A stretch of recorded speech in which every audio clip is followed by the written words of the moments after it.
나왔습니다. 오늘 열왕기하 5장 말씀을 오늘 하고 다음 주 한 번만 더 이제 살펴보도록 하겠습니다. 제목은 종의 태도를 훈련하라라는 제목이고요. 13절 말씀에 그의 종들이 나와 말하되 이르되 내 아버지여 선지자가 당신에게 큰 일을 행하라 말하였더라면 행하지 아니하였으리까 하면서 당신에게 이르기를 씻어 깨끗하게 하라 함이니까 하니 열왕기하 5장에 소개되는 나아만 이야기를 읽다 보면 여러분 주인과 종의 관계가 큰 줄기를 이루는 내용, 줄기를 이루면서 그 내용이 전개되고 있다는 사실을 깨닫게 되죠. 나아만과 그의 주인 아라마, 성경에 그의 주인이라고 표현을 하니까 그냥 그대로 가지고 오는 겁니다. 어린 소녀와 여주인, 나아만과 또 그를 수종하는 종들, 엘리사와 게하시, 또 엘리사와 북이스라엘 여호람 왕과 또 백성의 관계이죠. 그리고 마지막으로 엘리사와 하나님의 관계, 모두가 다 주인과 종의 관계로 설정이 되어져 있죠. 각각의 관계 속에서 우리가 얻을 수 있는 교훈이 무엇일까? 이 질문을 가지고 묵상을 함께 시작을 해볼게요.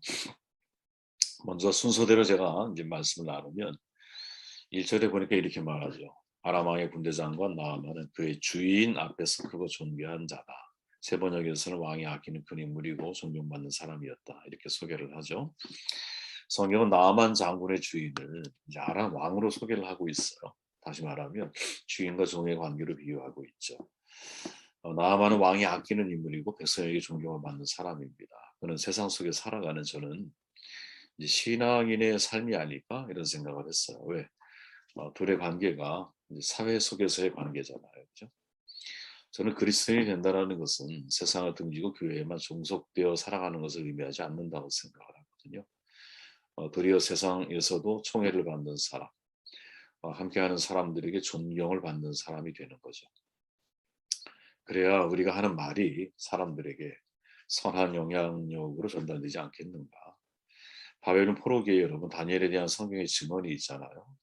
6장에 보니까 이렇게 말하죠. 다니엘은 마음이 민첩하여 총리들과 고관들에게 뛰어남으로 왕이 그를 세워 전국을 다스리게 하고자 한지라 이에 총리들과 고관들이 국사에 대하여 다니엘을 고발할 근거를 찾고자 하였으나 아무 근거, 아무 허물도 찾지 못하였으니 이는 그가 충성되어 아무 그릇됨도 없고 아무 허물도 없음이었더라. 아멘.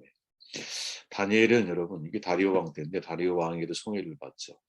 그리고 함께하는 신하들 또 함께하는 동료들에게도 전혀 고발할 근거를 찾지 못하는 삶을 살아내요. 그것을 한마디로 뭐라고 표현합니까? 그가 충성되었다. 충성이라고 하는 것은 바로 그런 뜻을 갖고 있는 것이죠. 그러니까 충성스러운 사람은 이제 세 번역의 표현을 빌리면 이제 그의 상사로 하여금 아주 아끼는 사람이 되는 거죠. 아낄 수밖에 없는 거죠. 이 사람. 네.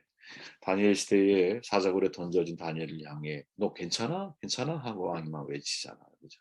왜? 정말 아끼는 마음이 있는 거죠.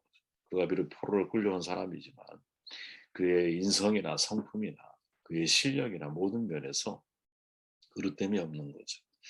우리가 세상 속에서 이렇게 인생을 살아야 되지 않을까 이런 생각을 해보게 됩니다.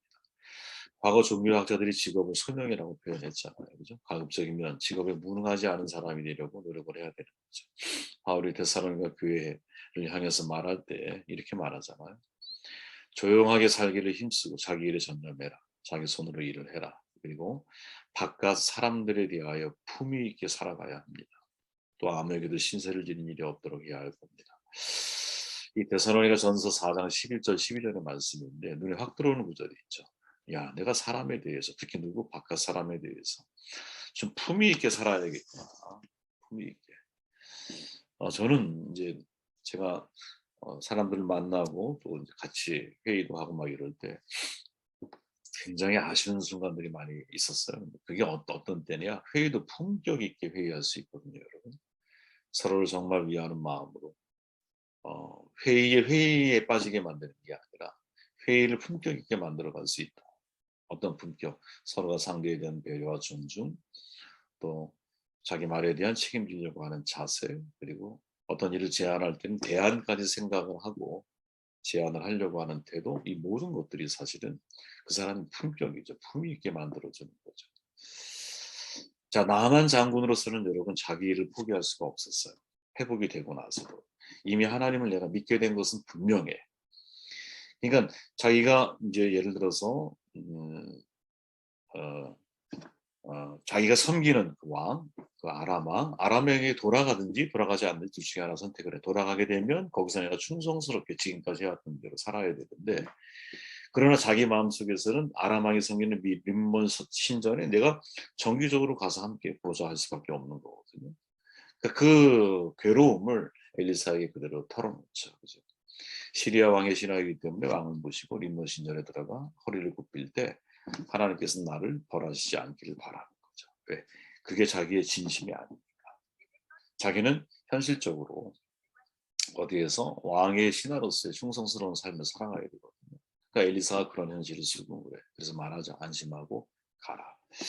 저는 사실은 요 모습 속에서 다시 돌아가려고 하는 이 이제 나만 장군의 왕을 향한 충심뿐 아니라 그를 대하고 있는 엘리사의 안심하고 가라라는 이 말 속에, 야, 우리가 세상에서 인생을 살아가는 우리의 신앙인들을 향해서 어떤 자세를 대해야 할지를 한번 진지하게 고민해 볼 장면이 아닌가, 그런 생각을 해보게 됐어요. 가끔 여러분 교회 지도자들을 놓고 보면 신앙을 비밀로 해서 사람을 벼랑으로 내모는 사람들이 있거든요. 특히 교회와 세상을 엄격하게 분리해서 생각하는 사람들이 이런 행동들을 많이 하죠. 교회는 거룩하고 세상은 속된 것으로 받아들이는 사람들이. 그래서 교회 사회, 교회의 직분과 사회의 직업, 교회 봉사와 사회의 노동을 자꾸 엄격하게 분리하려고 하죠. 교회의 일이 최우선이 되지 않았을 때, 그죠? 이런 지도자들은 신앙을 이유로 사람들을 정죄하죠. 그죠? 참 저도 옛날에 많이 들었던 것 같고, 많이 보았던 것 같아요. 교회 공동체에서 하는 일은 모두가 거룩한 것이지만 세상에서 하는 것은 속된 것이라고 하는 이원론적인 사고가 머리에 뿌리 박혀있기 때문이죠. 물론 저는 세상에서 거룩하게 구별되어야 할 것들이 있다고 저는 생각을 해요. 그러나 또 때로는 여러분 세상 속에서 인정받아야 할 것도 있는 거거든요. 사람들의 인정에 목을 매라 이 말이 아니에요, 여러분.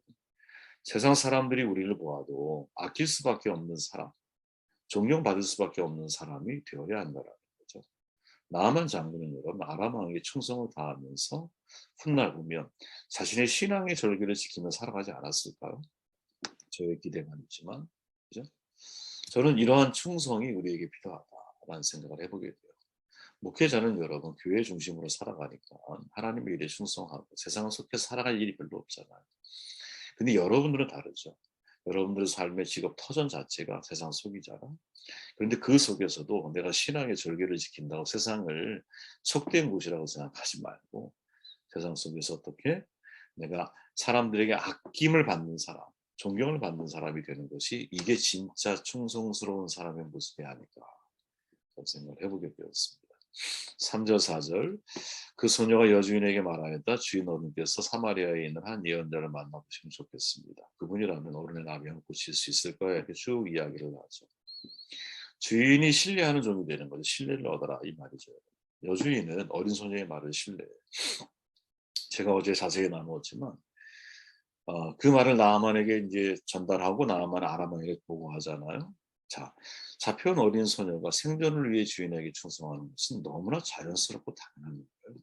그러나 문제가 뭡니까? 결과를 예측할 수 없는 말. 엘리사와의 만남을 주선하는 것은 대단한 무언이죠. 그죠? 그 일로 인하여 왕도 움직였어 지금. 그러니 이 문제가 잘못되면 이 소녀가 어떻게 될까요? 다시 그런 생각을 하게 되면 이 소녀는 정말 대단한 모험을 하고 있는 거죠. 아마 예상에 이 소녀가 엘리사를 만나본 일도 없었을 거예요. 소문으로 좀 들어서 알았던 것 같고 엘리사를 만날 수 있을지 만나서 치료를 받을 수 있을지 아니면 거절을 당할지 그 어떠한 것도 예측할 수 없는 불확실한 상황이거든요. 그럼에도 여주인에게 말하죠. 어른께서 사마리아에 있는 한 예언자를 만나보시면 좋겠어요. 그분이라면 어른의 나병을 고치실 수 있을 겁니다. 추측성 발언이죠.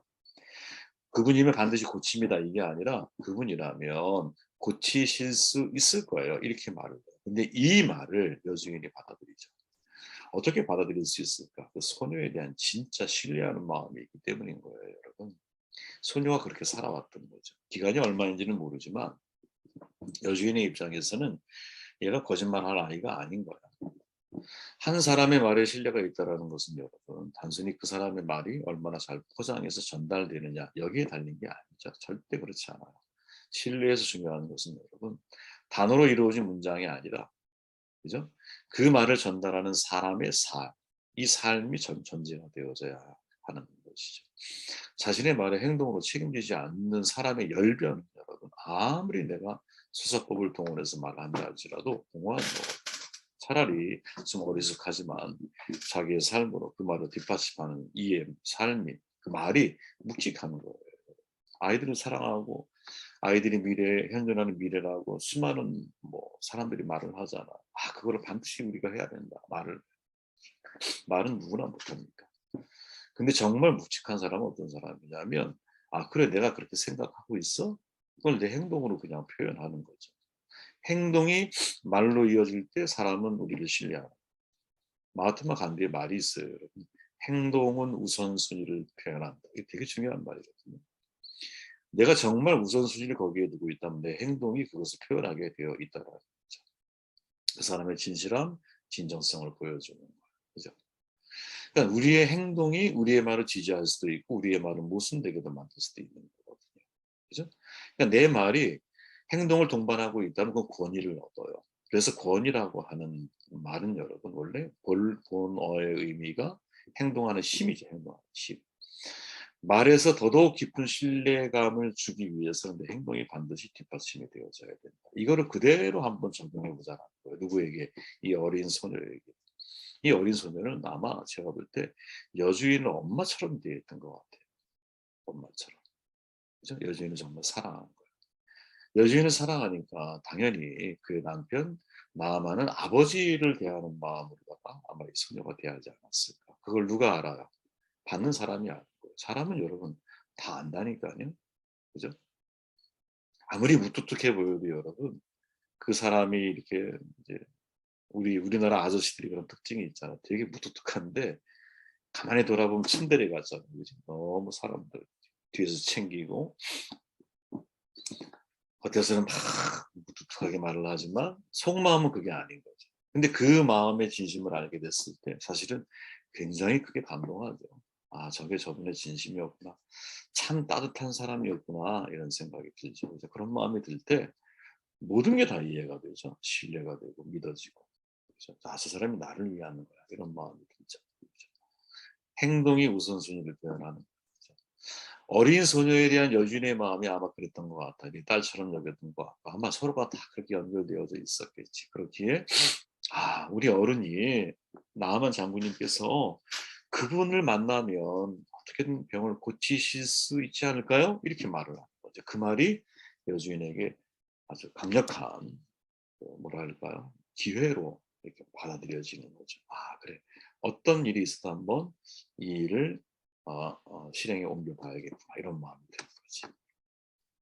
신뢰가 중요하구나.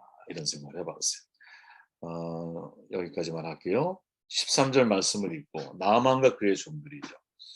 그의 종들이 나와서 말하여 이르되 내 아버지여 선지자가 당신에게 큰 일을 행하라. 말하였다면 행하지 아니하였겠습니까? 하물며 당신에게 이르기를 씻어 깨끗하게 하라 하매니까 하니. 중요한 말씀이죠. 이 종들이 나아만은 분내에 돌아가려고 그래. 근데 종들이 딱 중간에 그 걸음을 막고 정확한 진실을 알게 해주죠. 그죠? 그 진실이 뭡니까? 거부당한 게 아니에요. 엘리사가. 당신을 거절한 게 아니라 치료의 길을 제시하셨는데 왜 그 말에 순종하지 못합니까? 이렇게 말하죠. 이런 거 말을 가리켜서 여러분 진언이라고 하는 거예요. 진언. 주인에게 진언하는 정의라는 거죠. 요단강에 몸을 담그라는 엘리사의 요구는 나아만 아까 말했지만 분노케 했어. 근데 그때 종들은 진언을 하는 거야. 진언은 여러분 영어로 표현하면 advice, 혹은 counsel, 혹은 suggest라고 제안하다 이런 말이에요. 그러니까 어떤 말이냐면 내가 마음을 다해서 진언, 상대에게 제안을 하는 거야. 마치 상담하듯이. 네. 어드바이스, 그 사람을 위해 정말 내가 좋은 충고를 해주는 거죠. 근데 직언은 뭐냐면 옳고 그름에도 짓 하나 없이 말하는 거거든요. 직언의 문제는 뭐냐?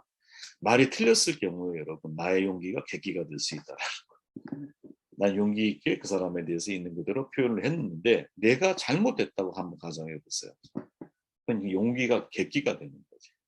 그러니까 직언과 진언은 다 자음 하나 차이잖아요. 그죠? 근데 이제 부드러운 카리스마의 작가이죠. 김성현님께서 진원과 직원의 차이를 말할 때 이렇게 말하는데, 막히는 말과 먹히는 말, 참 좋은 표현이라고 저는 생각을 해요. 직원은 막히는 말이 될 수 있다. 근데 진원은 먹히는 말이 될 수 있다. 왜 먹히는 말이 될 수 있느냐? 내가 상대를 마음을 담아서 그 사람에게 제안을 하기 때문에. 야, 내가 지금 이제 이 종들이 그런 거죠, 종들이. 신뢰가 없는 상태에서 여러분 상대에게 직언을 하게 되면 이제 다른 사람의 잘못을 헐뜯는 사람으로 내가 취급받기 쉬워. 그죠? 사람은 여러분 말을 따져서 사람을 믿는 이성적인 동물이 아니야. 사람을 보고 말을 믿는 감성적인 동물이기 때문에 그런 거거든요. 그러니까 내가 안에 저 사람에 대한 신뢰가 없잖아요. 그러면 그 사람의 말이 어떤 직원도 여러분 나에게는 불편하게 들리는 거예요. 그죠? 불편. 한비자에 나오는 이야기가 있어. 한비자. 송나라에 큰 부자가 있었는데 어느 날 소낙비가 내려요. 집이 담장으로 무너졌어요. 일본 아들이 아버지에게 말해요. 당장 담장을 수리하지 않으면 도둑이 될 것 같아요. 이렇게 말을 해요. 같은 날 이웃 사람이 또 찾아와서 같은 말을 해요. 당장 좀 고치지 않으면 도둑 맞을 걸세. 이렇게 말을 해요. 공교롭게 그날 저녁에 여러분 이 부잣집에 도둑이 들었어. 이 주인이 여러분 부자가 과연 누구를 범인으로 추측했을까? 이게 이야기로 나오는 거예요. 누굴 것 같아요, 여러분? 이웃이에요, 이웃. 너무나 당연하죠. 그죠? 아들에 대해서는 의심은커녕 우리 아들이 준비성이 있다 이렇게 대견하게 생각을 해요.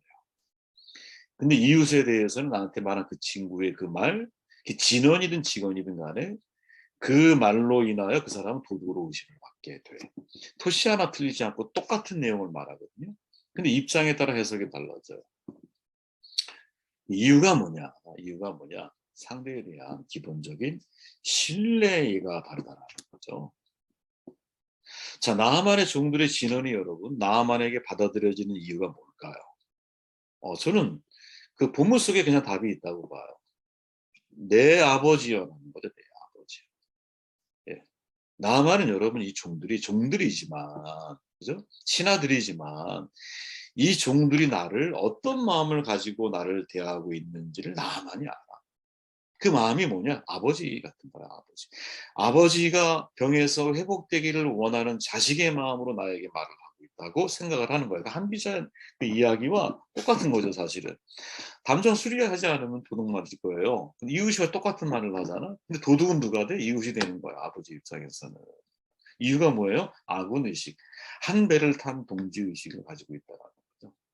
그러니까 내가 나의 말이 상대에게 진짜 전달이 되려면 어떻게 해야 되느냐? 신뢰가 쌓이지 않는 한 진원이든 직원이든 간에 일단 조심해야 돼요. 일단 우선은 뭐냐? 신뢰를 얻어야 돼요.